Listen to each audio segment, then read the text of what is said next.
Greetings and welcome, ladies and gentlemen, back to the Gamers Den, the show where you, the viewer, come to me, the. Are you okay in there? Come to me, the host, for all the video game playthroughs and walkthroughs, and you stay the pop culture knowledge there. Today on the History of the Unappreciated, the show where we look back on a character from various fictions, and they could be underappreciated from their show or movie, the various studios, or from the fan base, or a combination thereof.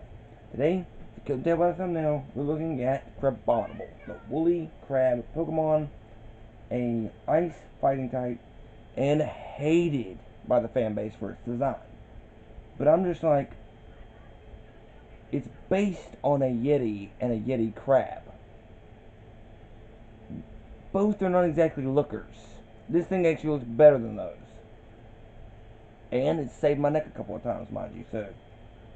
Its abilities include Hyper Cutter or Iron Fist, and then its hidden ability is Anger Point. And it evolves from Crabrawler when it leveled up at Mount. I probably am going to butcher his name. Mount Lanakila. But yeah, Crabominable is. He's not very well liked. He's number 740 in the National Pokedex. Guys, I'm going to level with you. Whenever I have my playthrough of Sun and Moon and Ultra Sun and Moon, I always have a Crabrawler. And by that point, it's learned some fighting type moves. And then once it evolves to a Crabominable, boom. I now have a way to fight off against dragon types for the most part. And Crabominable is actually really tough. Like Abomasnow. Guys, I know these are weird Pokemon that I'm liking. I should be liking Gengar or Charizard. And while, yeah, I do like these Pokemon, I don't normally have them on my team. For whatever reason.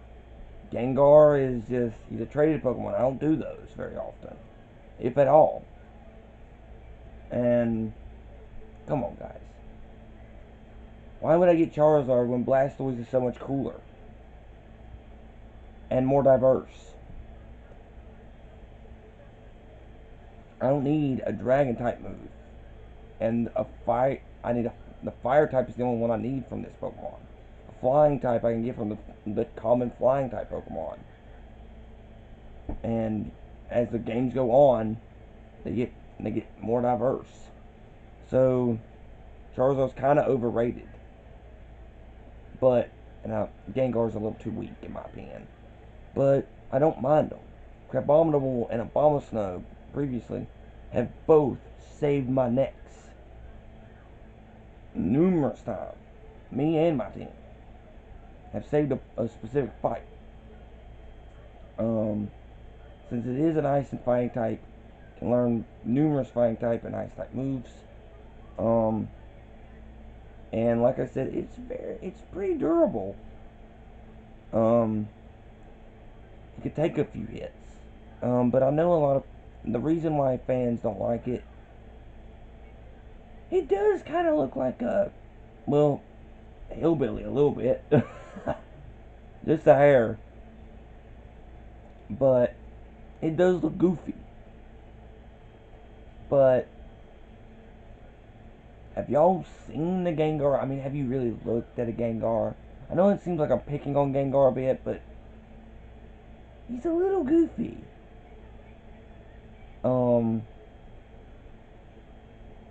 Samurai. Why do you guys like Samurai? Leo, you would. Leo. Leo. Boy. I think he got cotton stuffed in his ears. Be one of that.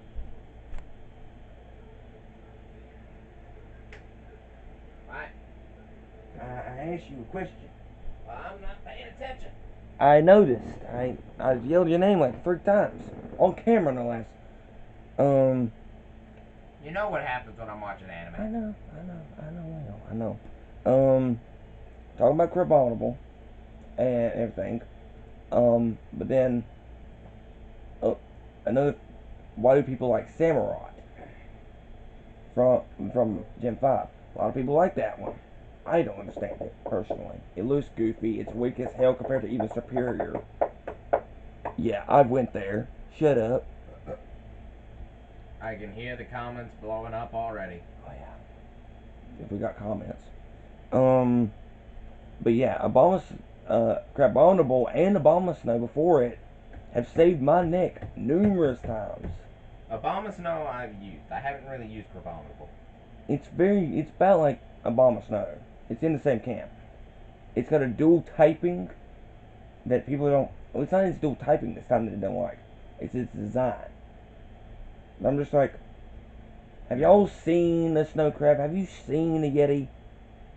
These things aren't exactly lookers. I don't even think it's based off of that. I think it's based off of the actual Yeti crab.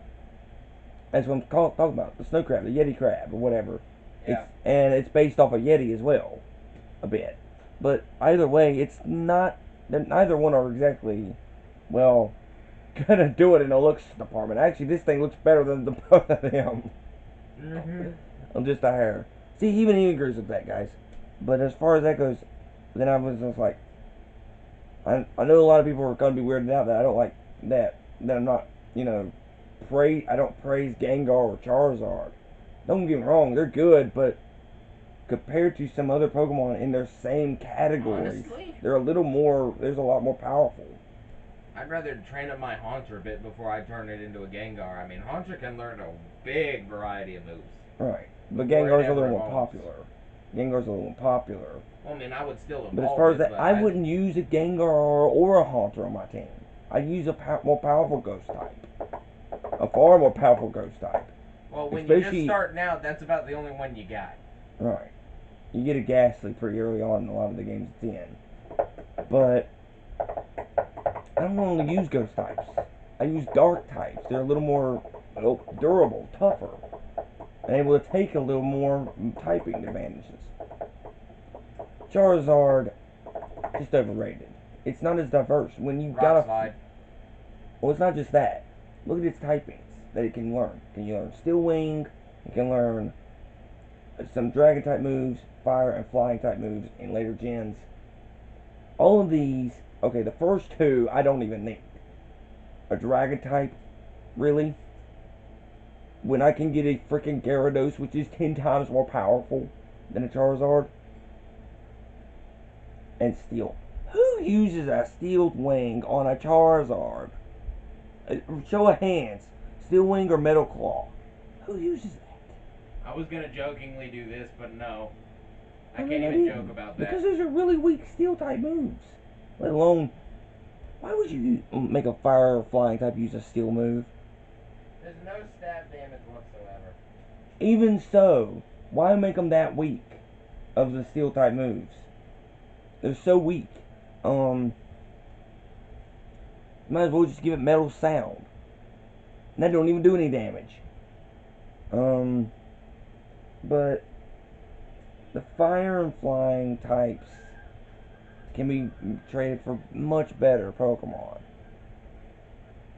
Don't get me wrong, I like Charizard, but I've never really used a Charizard on my team, guys. I've used a Blastoise or a Bulbasaur more for specific playthroughs, of course. But yeah, you guys do you. You know, I'm not gonna stop. But Crabominable might look goofy. People might hate it, guys.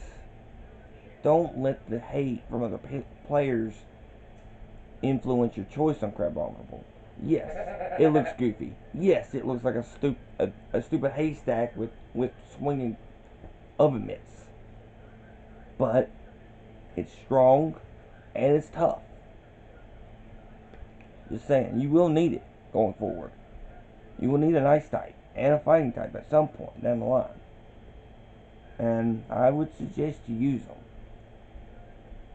And they do help with dragon and rock types and normal types. They do help. Crabominable is super tough. It's helped, like I said, it's bailed my ass out of a couple of fires. That being said, guys, I want to know what you think. Be sure to like, subscribe, ring the bell for notifications, share this with everyone you know. Go down in the comments down below and let me know what you think of Crabominable. This is a history I've learned to appreciate after all. Fans really don't like this character. But next week, we're pulling out all the stops. Hope to see you guys next time. Bye.